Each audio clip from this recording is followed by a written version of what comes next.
तर माझं नाव आकाश पारखे आणि मी कल्याणला राहतो. हां, तेच जिथे पत्रेपूल बनतो आहे अजून पण, तो वाला कल्याण. तर इकडे कोणी चाळीमध्ये राहतं का?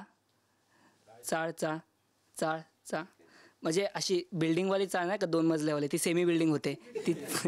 ती चाळ नसते. तर आम्ही अशी सिंगल चाळ आहे, तर तिथे राहतो. आणि माझं घर नाही आहे, नाशिक पुणे हायवे आहे ॲक्च्युली बघायला गेलं तर. कारण चाळीतलं कोणी येतं जातं त्याच्यात तिथून. आता तुम्ही स्वतःच इमॅजिन करा की घरात प्रायव्हसी वगैरे काहीच नाही आहे, असं येतात जातात. मी पॅन्ट काढली आहे आणि अंडरवेअर उभा आहे आणि तेवढ्यात तिकडून रमेशची आई जात असते, बाई बाई बाई बाई बाई बाई बाई पोरांना लाजच नाही आजकालच्या, असं बोलून. तर माझं म्हणणं त्याच्यानंतर मग त्यांची सून जाते. ती जाता जाता मला असं करून जाते. अरे हे काय? जेव्हा मला कळालं की ही अशी हिच्या मनात भावना आहेत, दुसऱ्या दिवशी मी रमेशला शिलाजीत दिलं.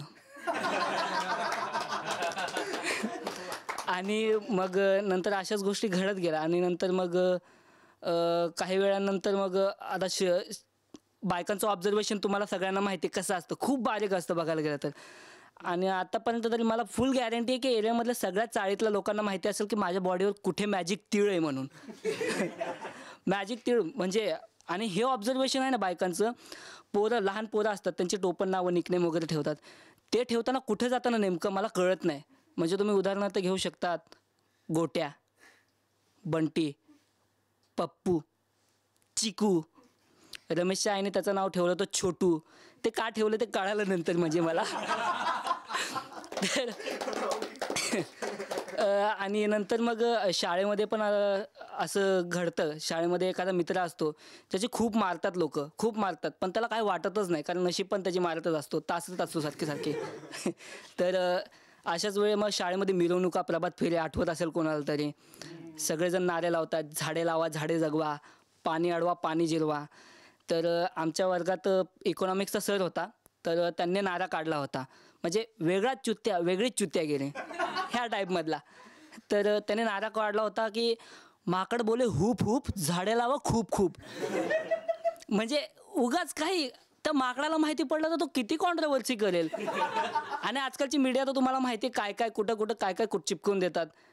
आता तुम्हीच इमॅजिन करा, न्यूज फ्लॅश येतोय, माझ्याच वंशवाद्यांनी केला माझा तिरस्कार,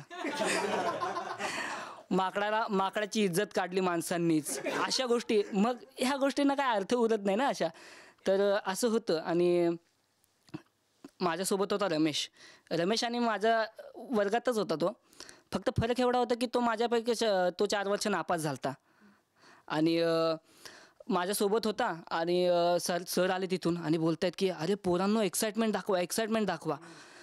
तर रमेश होता चाट्या सरांचा, म्हणजे फेवरेट स्टुडंट, ज्यांना कळालं नसेल एक तरी असतोच तो. तर ह्याला एक्साइटमेंट आली सरांना. आता सरांना इम्प्रेस करायचं म्हटलं एक्साइटमेंट येते ना. आणि मिरवणूक अशी आमची टर्न खात होती आणि रस्ता क्रॉस करत होती, रिक्षा वगैरे थांबले होते आणि मुलं सगळे शेवटीच असतात ॲज युज्युअल. तर सगळं शेवटी हा बोलतो, माकड बोले हुप हुप, झाडे लावा खूप खूप. बाजूच्या रिक्षामध्ये एक मुलगी बसली, तिच्या तोंडावर जाऊन असं बोलतो, माकड बोले हुप हुप, झाडे लावा खूप खूप. म्हणजे का उगाच नारा पोचवायचं, म्हणजे असं नाही की तिच्या तोंडावर जाऊन बोलावं म्हणून. तर ॲक्च्युली हा जोक नव्हता, जोक तर पुढे झाला जेव्हा 11वीला रमेश गेला आणि तीच मुलगी त्याची गर्लफ्रेंड बनली. दुःख होतं असं कधी खूप ऐकलं तर. 11वीला गेल्यानंतर आम्हाला पण वाटलं की मला पण वाटलं की यार आपली पण गर्लफ्रेंड असायला पाहिजे असं मस्तपैकी. आणि तुम्ही इमॅजिन करू शकता माझ्याकडे बघून, आमच्यासारख्या मुलांना फक्त स्वप्नातच गर्लफ्रेंड दिसते आणि सकाळी उठल्यावर कळतं की स्वप्नदोष होता.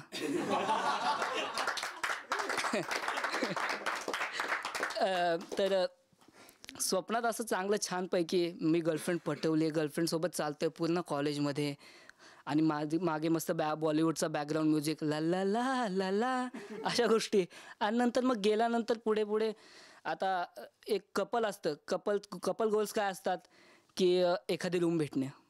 आता कपल्सला फक्त रूम हवी असते एकांतासाठी, प्रायव्हसीसाठी, वेगळ्या गोष्टी नाही.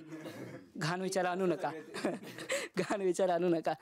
तर मी पण असाच विचार केला की आता मदत कोण करणार, मित्र भाडकावं असतात, त्यांच्यावर विश्वास ठेवायचा नाही. तर मी माझ्या स्वतःच्या घरी घेऊन गेलो चाळीमध्ये. तर कधी ती किचनमध्ये, कधी मी हॉलमध्ये, कधी हॉलमध्ये ती किचनमध्ये. असं बघू शकता तुम्ही की घर छोटंच आहे, जास्त मोठं नाही आहे, बंगला नाही आहे तो कुठेही फिरवायला. तर आला एक मुवमेंट आला, मी तिला सोफ्यावर बसवलं, तिचे डोळे बंद केले, तिला किस घ्यायला जाणार तेवढ्यात रमेशची आई तिकडून समोरून bye bye bye bye bye, आजकालच्या पोरांना लाजाच नाही आहेत.